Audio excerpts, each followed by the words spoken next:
السلام علیکم، welcome to 360 stories YouTube channel. جنہوں نے ہمارا چینل سبسکرائب نہیں کیا وہ پلیز کر لیجئے تاکہ ہماری آنے والی نیو ویڈیوز کا نوٹیفیکیشن آپ کو بار بار مل سکے۔ Thank you. اب نہیں، پارٹ 5۔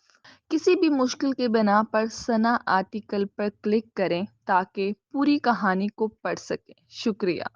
گھر بہت خوبصورت تھا۔ حریم نے اپنے لیے اور شہروز کے لیے ایسے ہی گھر کی خواہش کی تھی۔ میری جان کیا سوچ رہی ہو، اندر نہیں چلنا کیا؟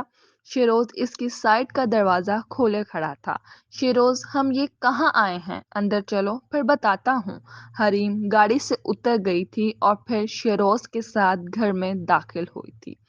گھر اندر سے بے حد شاندار بنا ہوا تھا۔ گیراج سے آگے گزرتے ہی کسی لڑکے نے شیروز سے ہاتھ ملایا تھا اور آہستہ سے کچھ کہا تھا۔ حریم سن نہیں پائی تھی۔ پھر شیروز نے حریم کا ہاتھ تھام لیا تھا اور وہ سیڑھیاں چڑھ کے اوپر والے حصے میں آ گئے تھے۔ اوپر بھی ایک لڑکا موجود تھا۔ اس نے ایک بند کمرے کا دروازہ کھولا تھا اور باقی جتنے بھی کمرے تھے سب بند تھے۔ کچھ عجیب سی جگہ محسوس ہو رہی تھی۔ وہ کوئی ہوٹل بھی نہیں تھا، لیکن اسے لگ رہا تھا جیسے باقی کمروں میں بھی لوگ موجود ہیں۔ شیروز اور وہ کمرے میں آ گئے تھے۔ حریم کا دل جیسے بند ہو رہا تھا۔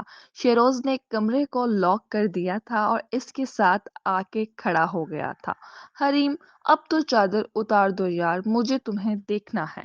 بلکہ رکو، میں اتار دیتا ہوں۔ شیروز، یہ ٹھیک نہیں ہے، ہمیں یہاں سے چلنا چاہیے۔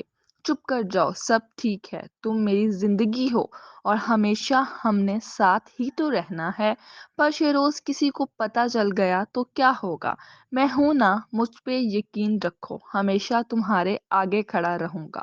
پھر چادر یوں سرکی کہ زندگی میں اندھیرا چھا گیا تھا۔ اس دن کے بعد وہ عجیب ہی مایوسی کا شکار ہو گئی تھی۔ اب جب بھی شیروز اور وہ ملتے تھے، شیروز کی ایک ہی خواہش ہوتی تھی، لیکن حریم کو سخت الجھن ہونے لگ گئی تھی۔ ہر دفعہ کوئی نیا گھر، نئے کمرے ہوتے تھے۔ کیسی دنیا تھی وہ، اسے کچھ سمجھ نہیں آ رہی تھی۔ وہ جیسے پھنس چکی تھی اور یہ سب صرف اس بات کی وجہ سے تھا۔ کاش وہ تب علیشا کی بات مان لیتی۔ وقت تیزی سے گزر رہا تھا، پھر ایک دن وہ ہوا جس کے بعد اذیتوں کا طوفان آ گیا۔ جلدی جلدی کپڑے اتار حریم، بارش کو بھی آج ہی برسنا تھا۔ میں نے اتنی محنت سے سارے کپڑے دھوئے تھے۔ تجھے بھی آج کل پتہ نہیں کیا ہو گیا ہے، کام کرتے تو موت پڑنے لگتی ہے۔ اماں، کر تو رہی ہوں۔ ہاں ہاں جلدی کر، اور پھر اپنی چچی کے گھر بھی ہو آئی۔ تیری دادی کی طبیعت ٹھیک نہیں ہے۔ اماں دادی کو ادھر ہی لے آتی ہیں، ابا کو بھی روز وہاں جانا پڑتا ہے اور چچا بھی تو گھر نہیں ہوتے، ابا کا وہاں کیا کام ہے؟ اے رک، یہ بات اپنے باپ کے سامنے ہرگز نہ کرے۔ کیوں؟ اس عمر مجھے گھر سے نکلوانا ہے؟ اماں آپ میری بات تو سن لیں۔ دیکھ حریم، تیرا باپ گھر آ جاتا ہے یہی بہت ہے، اس بھرم کو قائم رہنے دے بس۔ تو اور جا کھانا بنا، پھر چچی کی طرف ہوا۔ اماں کاش آپ ہی مجھے سمجھ سکتی۔ حریم خاموشی سے اٹھ گئی تھی۔ کھانا بھی بڑی مشکل تیار کیا تھا۔ آج کل کھانا پکاتے یا کھاتے ہوئے اس کی عجیب ہی حالت ہو جاتی تھی۔ دل خراب ہونے لگتا تھا۔ کھانا تیار کر کے وہ چچی کی طرف آ گئی تھی۔ دادی کی حالت بہت ہی خراب تھی، نیم بے ہوشی میں بولی جا رہی تھی اور چچی اپنے کمرے میں بیٹھی نیل پالش لگا رہی تھی۔ اسے دیکھ کر ایک دم سیدھی ہوئی تھی۔ تم کب آئی؟ کسی نے مجھے بتایا ہی نہیں۔ کچھ نہیں ہوتا چچی، پری نے دروازہ کھولا ہے، وہ پڑھ رہی ہے، شاید آپ کو بتانا بھول گئی ہوگی۔ ہاں، تمہیں تو پتا ہے میرے بچوں کی پڑھائی کتنی مشکل ہے، بیچارے ہر وقت پڑھتے رہتے ہیں۔ اچھا تم بیٹھو، میں جوس لے کر آتی ہوں۔ حریم کو پتا تھا کتنا پڑھتے تھے ان کے بچے۔ ابھی پچھلے دنوں پری کو چچا سے مار پڑی تھی۔ اکیڈمی کے لڑکے کے ساتھ چکر چل رہا تھا۔ 7ویں جماعت میں فیل ہو گئی تھی، پر مجال ہے چچی نے اس کے بعد بھی اپنے آپ میں کوئی تبدیلی لائی ہو۔ حریم، تمہاری اماں تو آتی ہی نہیں ہے، لو بھلا میں نے کیا کہا ہے انہیں، میں تو تم سب سے اتنا پیار کرتی ہوں، پر تم لوگوں کو نہ میں پسند ہوں نہ میرے بچے۔ نہیں چچی، ایسا کچھ نہیں ہے، اماں کام کرتی ہیں نا، روزانہ جانا پڑتا ہے تو تھک جاتی ہیں، اور میں تو آتی ہی رہتی ہوں۔ باقی بچے اپنی پڑھائیوں میں مصروف ہیں، کسی کے پاس فرصت ہی نہیں ہوتی۔ چچی کا تو منہ ہی بن گیا تھا، ان کا بس نہیں چل رہا تھا کہ اسے گھر سے باہر نکال دیں، لیکن اسے بھی تو نہیں بیٹھنا تھا۔ سخت نفرت تھی اسے اس دوگلی عورت سے۔ گھر آ تو گئی تھی، پر چچی کے کمرے میں اس نے جو گھڑی دیکھی تھی وہ اس کا سوچ کے دل جل گیا تھا۔ کسی کو پتا کیوں نہیں چلتا کہ کیا چل رہا ہے۔ وہ سوچ رہی تھی کہ شہروز کی کال آ گئی تھی۔ ہیلو مائی لو، میری جان کیسی ہو؟ ٹھیک ہو؟ آپ کیسے ہیں؟ 2 دن سے آپ کا نمبر بھی بند تھا، حریم میں شہر سے باہر گیا ہوا تھا۔ شہروز آپ نے مجھے بتایا بھی نہیں، میں کتنی پریشان تھی۔ او سوری نا، اچھا کان پکڑے ہوئے ہیں، میں نے معاف کر دو مجھے، پلیز پلیز پلیز۔ اچھا بابا، کان چھوڑیں اور پلیز آئندہ ایسا مت کیجیے گا۔ اور ہاں، وہ میں نے پوچھنا تھا، آپ گھر کب بات کر رہے ہیں؟ کر لوں گا یار، میں 2 دن شہر سے باہر رہا ہوں، اتنی باتیں تھی بتانے والی اور تم پھر وہی بات لے کر بیٹھ گئی ہو۔ شیروز دیکھیں ایسے کب تک چلے گا؟ مجھے بہت ٹینشن ہوتی ہے، اب تو طبیعت بھی خراب رہنے لگ گئی ہے۔ اچھا تو میری جان کی طبیعت نہیں ٹھیک، کیا بات ہے؟ آج کل بہت طبیعت خراب رہنے لگ گئی ہے، نہ کیا کرو نہ گھر کے اتنے کام، اتنا کہتا ہوں اپنا خیال رکھا کرو۔ اچھا سنو، کل ملتے ہیں، میں تمہیں ڈاکٹر کے پاس چیک کروا دیتا ہوں۔ نہیں رہنے دیں، آگے ہی کالج سے اتنی چھٹیاں ہو گئی ہیں۔ چلو ایک اور صحیح، مجھے پتا ہے تم مجھے کبھی انکار نہیں کرو گی۔ اچھا چلیں ٹھیک ہے، یہ ہوئی نا بات، چلو ابھی آرام کر لو، بائے۔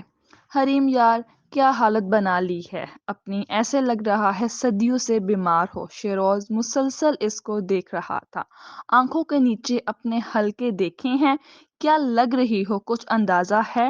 شیروز مجھے کچھ بھی اچھا نہیں لگتا، ہر چیز پر دل خراب ہوتا ہے۔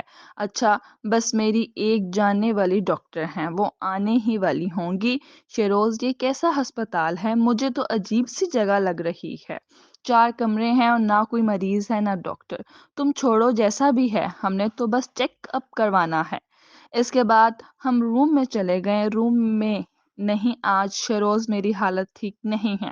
حریم میں تمہارے ساتھ اکیلے کچھ وقت گزارنا چاہتا ہوں، تمہارے علاوہ کون ہے میرا؟ کوئی بھی نہیں ہے۔ صاحب جی ڈاکٹر آ گئی ہیں، آپ بی بی جی کو بھیج دیں اندر۔ ایک عجیب سی عورت اس کا اوپر سے نیچے تک جائزہ لینے کے بعد شیروز سے مخاطب ہوئی تھی۔ چلو شاباش حریم، اٹھو اندر چلتے ہیں۔ حریم کو کچھ بھی ٹھیک نہیں لگ رہا تھا۔ لیڈی ڈاکٹر نے اس کا چیک اپ کیا تھا اور پھر اسے اس عورت کے ساتھ دوسرے کمرے میں بھیج دیا تھا۔ یہ تیرا بندہ ہے تیرے ساتھ؟ اس عورت نے حریم سے پوچھا تھا۔ آپ کو اس مطلب سے کیا ہے؟ اور حریم کو سخت گھبراہٹ ہو رہی تھی۔ دیکھ تو شریف گھر کی لگتی ہو، تبھی تجھ سے پوچھ رہی ہوں۔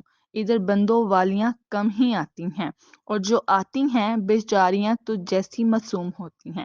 کیا مطلب؟ آپ کہنا کیا چاہتی ہیں؟ دیکھ میری بات دھیان سے سن، تو اگر شادی شدہ ہے تو یہاں سے جانے کے بعد تیرا بندہ تجھے ایک گولی دے گا، مت کھائیں، اور ہاں یہ رکھ لے، پکڑ بھی، اسے استعمال کر لینا، تجھے خود حقیقت پتہ لگ جائے گی۔ کالے لفافے میں کوئی چیز اس عورت نے اسے دے دی تھی۔ اس کے بعد شیروز اور وہ روم میں آ گئے تھے۔ اتفاق تھا یا کیا، آج وہ دوسری بار اسی گھر میں مل رہے تھے۔ بہت ہی بہترین گھر تھا، ہر چیز بہت اچھے سے بنی ہوئی تھی، لیکن آج اسے مسلسل اس گھر میں بہت سارے مردوں کی آوازیں آ رہی تھی۔ شیروز یہ آج اتنی آوازیں کیوں آ رہی ہیں؟ پتہ نہیں، آج ان گھروں کو چلانے والے مالکان آئے ہوئے ہیں۔ کیا وہ لوگ بھی آتے ہیں ان گھروں میں؟ آتے ہوں گے، مجھے کیا پتا۔ سنو یہ جوس پی لو اور ساتھ یہ دوائی لے لو، ڈاکٹر نے دی ہے۔ تمہیں کمزوری بہت ہو گئی ہے، تم بالکل اپنا خیال نہیں رکھتی۔ اچانک دروازہ نوک ہوا تھا، یہ کون آ گیا؟ حریم کی جان ہی نکل گئی تھی۔ گھبراؤ نہیں، میرا دوست آیا ہوگا نیچے، میں نے تمہارے لیے کچھ منگوایا ہے، تم میڈیسن کھا کے لیٹ جاؤ، میں تھوڑی دیر میں آتا ہوں۔ اور ہاں، روم اندر سے لاک کر لو۔ جی ٹھیک ہے، جلدی آئیے گا۔ حریم نے دروازہ تو لاک کر لیا تھا، پر اسے تجسس ہو رہا تھا ان لوگوں کو دیکھنے کا جو یہ سب کام چلا رہے تھے۔ وہ اتنا تو جان گئی تھی، وہاں صرف وہ اور شیروز ہی نہیں ہوتے تھے، اور بھی بہت سے جوڑے ہوتے تھے۔ وہ چادر لے کر باہر نکلی تھی، آواز اوپر والی منزل سے آ رہی تھی۔ کسی آدمی کی آواز تھی، واہ رفیق صاحب، آپ آج اپنے ہی غریب خانے میں کیسے؟ آپ تو بہت بڑے لوگ ہیں۔ آپ دونوں بھائیوں نے یہ کام ایک گھر سے شروع کیا تھا، اور آج آپ کے کتنے ہی گھر ہیں؟ پھر جانی پہچانی آواز آئی تھی، بھائی قسمت ہو تو رفیق صاحب جیسی۔ شیروز صاحب، آپ بھی کم قسمت والے نہیں ہیں۔ آپ تو کوٹھیوں کے مالک ہیں، پھر بھی ہمیشہ ہمارے غریب خانے کو اپنی خدمت کا شرف بخشتے ہیں۔ بس آگے وہ کچھ نہیں سن پائی تھی۔ حریم سیڑھیوں کے ساتھ کھڑی جو منظر اور شکلوں کو دیکھ چکی تھی، اس کے بعد اس کے پیروں تلے سے زمین نکل گئی تھی۔ بے غیرت ہے تو تیری اولاد بھی تیرے جیسی بے غیرت۔ میرا دوست باہر آیا ہے۔ ابا کی آواز، شیروز کی آواز، ذہن جیسے آوازوں کی گونج سے پھٹ رہا تھا۔ وہ بھاگ جانا چاہتی تھی، بہت دور، بہت مشکل سے وہ کمرے تک آئی تھی۔ دروازہ اندر سے بند کر کے وہ جیسے پتھر کی ہو گئی تھی۔ یہ سب کیا تھا؟ کوئی بھیانک خواب تھا؟ نہیں، یہ حقیقت تھی، ایک کڑوی حقیقت۔ یا اللہ مدد کر! اسے اپنی خطائیں یاد آنے لگی تھیں، اماں کی باتیں، اماں کا مان، یہ کیا کیا؟ حریم، تم کیوں پاگل ہو گئی ہو؟ ایک انجان شخص کے پیار میں کیوں نہیں سمجھ سکی؟ پھر ایک دم اس کے ذہن میں اس عورت کی بات آئی تھی۔ وہ کالا لفافہ کیا تھا؟